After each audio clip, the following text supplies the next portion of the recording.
जयसिंगपूरमध्ये पुन्हा दहशत. भर दिवसा चाकू हल्ला, नागरिक आक्रमक, दोषीवर कडक कारवाईची मागणी. जयसिंगपूर शहरात गेल्या काही महिन्यांपासून वाढलेल्या गुन्हेगारी घटनांमुळे नागरिकांमध्ये भीतीचे वातावरण निर्माण झाले आहे.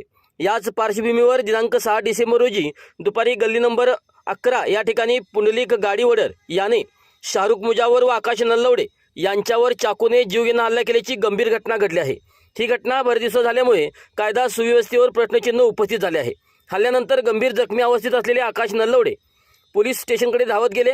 वाटेत क्रांती चौकात पोलीस गाडी व कर्मचारी उपस्थित असतानाही जखमी युवकाने मदतीची विनंती केली असता संबंधित पोलीस कर्मचाऱ्यांनी त्याला धुडकावून लावल्याचा आरोप करण्यात आला आहे.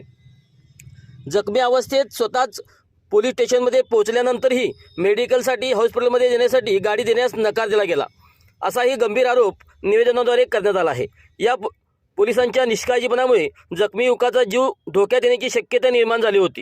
या संपूर्ण घटनेच्या निषेधार्थ जयसिंगपूर येथील नागरिक व महिलांनी मोठ्या संख्येने पोलीस स्टेशनमध्ये गर्दी केली आणि पोलीस निरीक्षक सत्यवान हाके यांना निवेदन देत तीव्र संताप व्यक्त केला. निवेदनामध्ये हे ठामपणे स्पष्ट करण्यात आले की आरोपी पुंडलिक गाडीवडर यांच्यावर तात्काळ गंभीर गुन्हा दाखल करून अटक करावी. त्याचे पूर्वीचे गुन्हे तपासून त्याला जयसिंगपूर व कोल्हापूर जिल्ह्यातून हद्दपार करावे.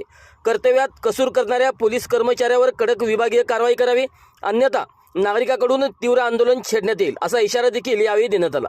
या घटनेनंतर जयसिंगपूरमध्ये भीतीचे वातावरण पसरले असून सर्वसामान्य नागरिकांच्या सुरक्षिततेचा प्रश्न पुन्हा ऐरणीवर आला आहे. पोलीस प्रशासनाकडून आता नेमकी काय भूमिका घेतली जाते या संपूर्ण शहराचे लक्ष लागले आहे. अशाच बातम्यांसाठी आमच्यासोबत कनेक्ट रहा. चांगलं न्यूजला लाईक करा, शेअर करा, सबस्क्राईब करा व कमेंट्स करायला विसरू नका.